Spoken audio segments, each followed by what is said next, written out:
এই সব কিছু ছেড়েও যদি রাসূল করিম সাল্লাল্লাহু আলাইহি ওয়াসাল্লামকে বেশি মহব্বত না করে,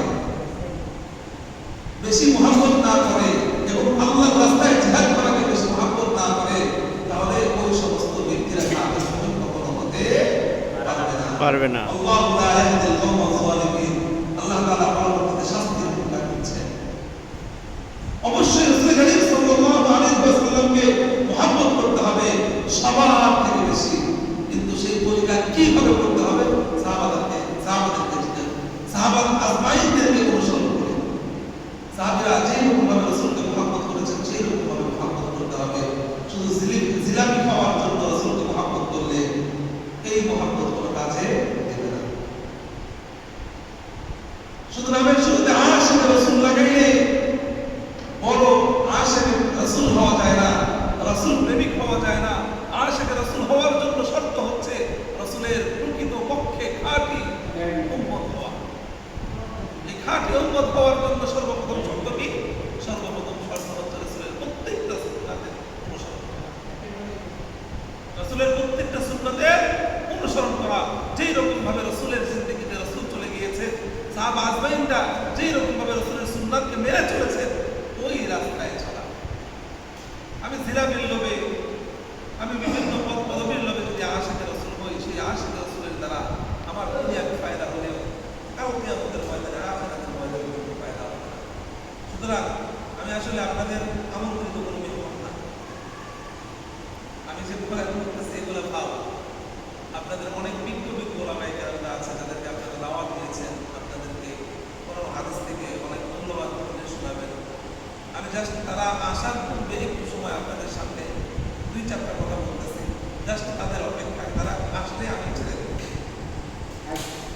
আশিকে রাসূল কাদেরকে বলা হয়, আশিকে রাসূল প্রকৃতপক্ষে আশিকে রাসূল কাদেরকে বলা হয়, এই বিষয় নিয়ে অনেক লম্বা আলোচনা। তো আপনি নিজেকে যদি আশিকে রাসূল দাবি করেন, তাহলে রাসূলের প্রত্যেকটা সুন্নতকে আগে আপনাকে অনুসরণ করতে হবে।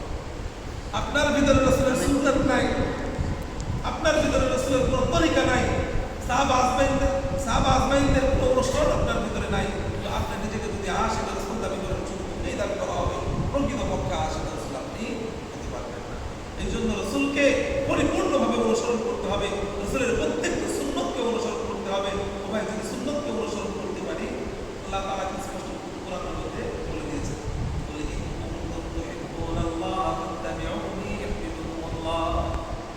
তোমরা কেউ যদি আমি আল্লাহকে ভালোবাসতে চাও, তাহলে আমার রাসূলকে ভালোবাসো। আবার রাসূলকে যদি তুমি ভালোবাসো, তাহলে আমি আল্লাহকেই ভালোবাসা করি। সুবহানাল্লাহ। রাসূলকে ভালোবাসি বলতে আমরা আল্লাহ রাসূলকে কোথায় ভালোবাসি? ভাই, মুখে অন্তরে ভালোবাসতে জানি না।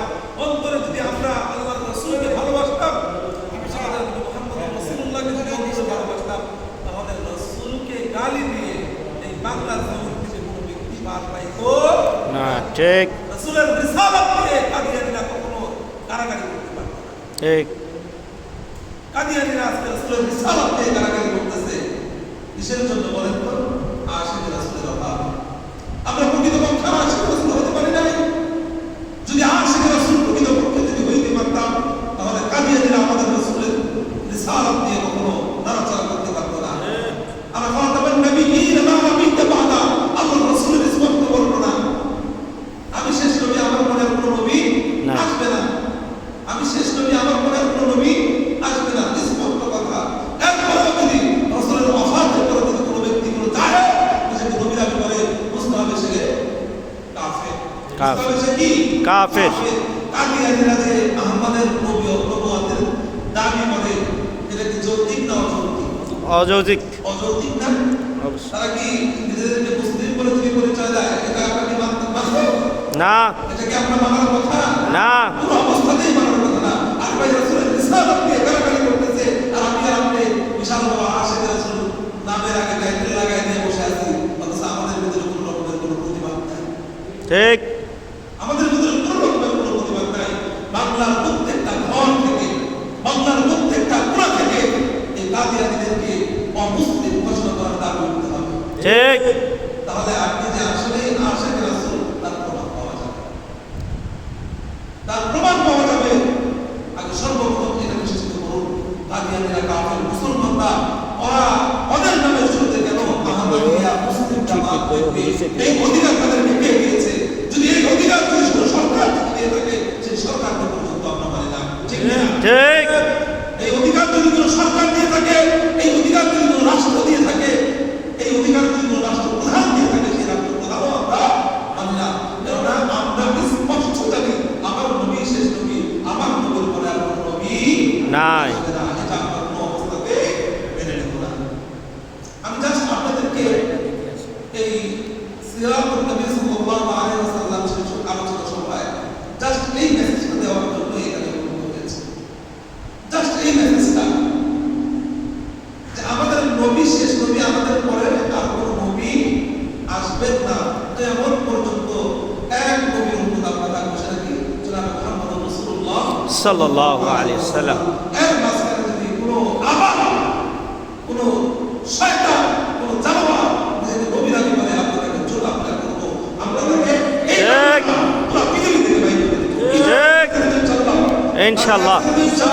ইনশাআল্লাহ।